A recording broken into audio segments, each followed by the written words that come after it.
Hey guys, fitness and sports instructor Kim Lazo here from Garrison, Toronto. And today we're going to focus on hip mobility to improve your squat. Now the squat is a functional compound exercise that works the largest muscles of the body. It works the entire lower limb, including the glutes, and when done correctly, the rectus abdominis or core. There can be many factors affecting someone's squat depth. However, hip mobility or lack thereof is usually a huge factor. We'll start by warming up the internal and external rotation of our hips, moving our knees side to side.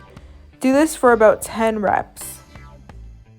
Next, we'll get into a 90-90 position, making sure our feet are flexed, our torso is rotated forward, and our knees are pressed into the mat.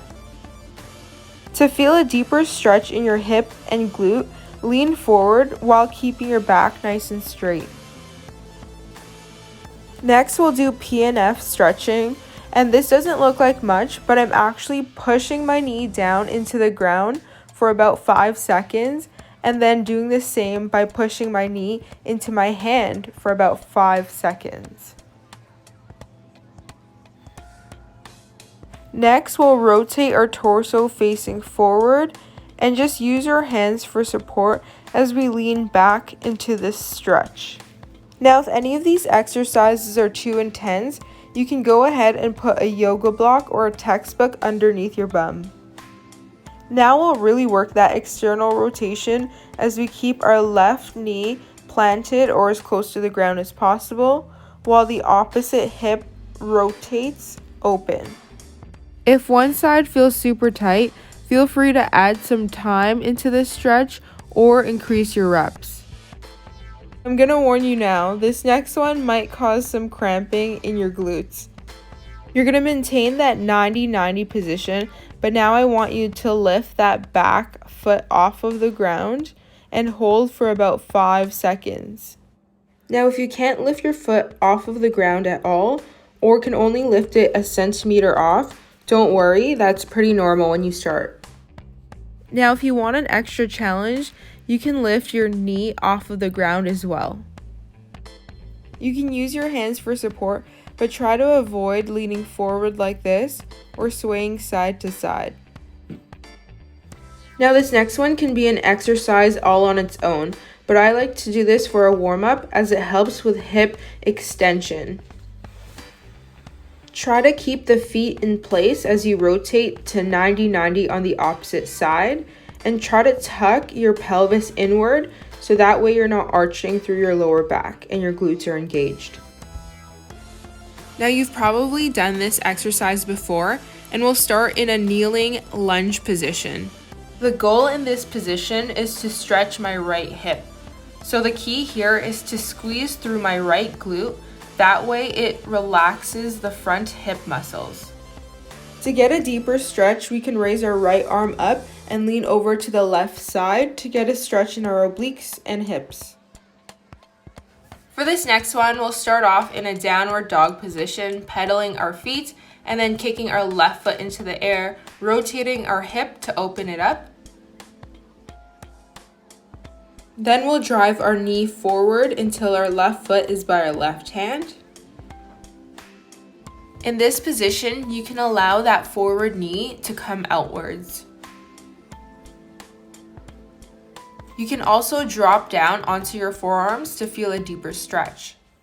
From here, we're going to warm up our thoracic spine by rotating our hand to the opposite elbow and then towards the ceiling.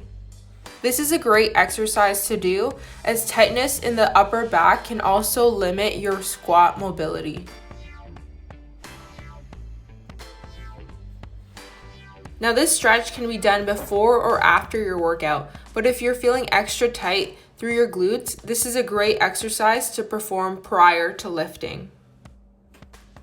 Make sure we're not bending forward like this.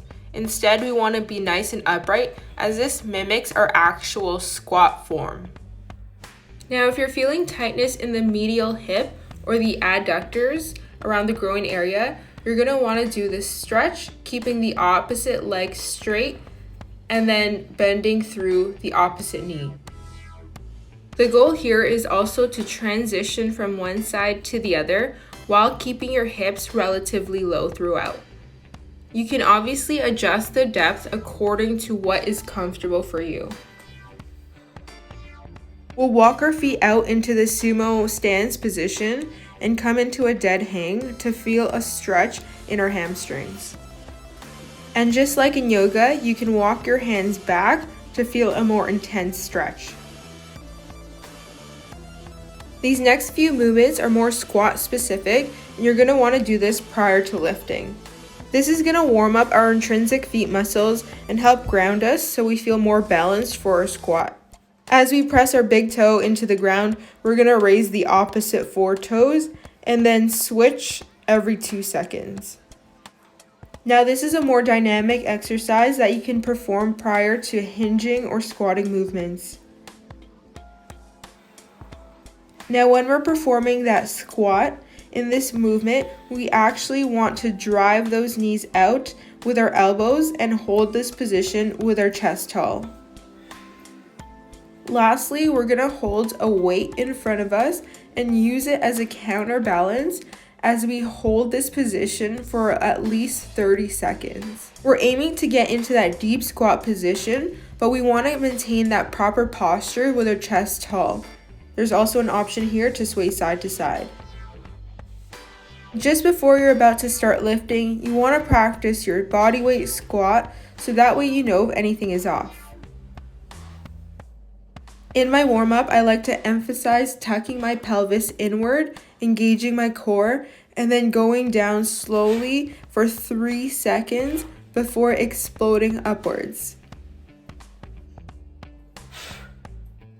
Great work, guys. After this, I'm sure your hips are feeling nice and mobile, so go ahead and start lifting. This is a great opportunity for us to get rid of our ego, drop the weights, and focus on proper form and full range of motion. That way we get the full benefits of a squat. Now you'll see this exercise in almost any lower body or full body workout. So go ahead and repeat some of our previous workouts, but incorporate that full range of motion and proper form. I've also created this progression to your home workout poster, which you can find on our Facebook page.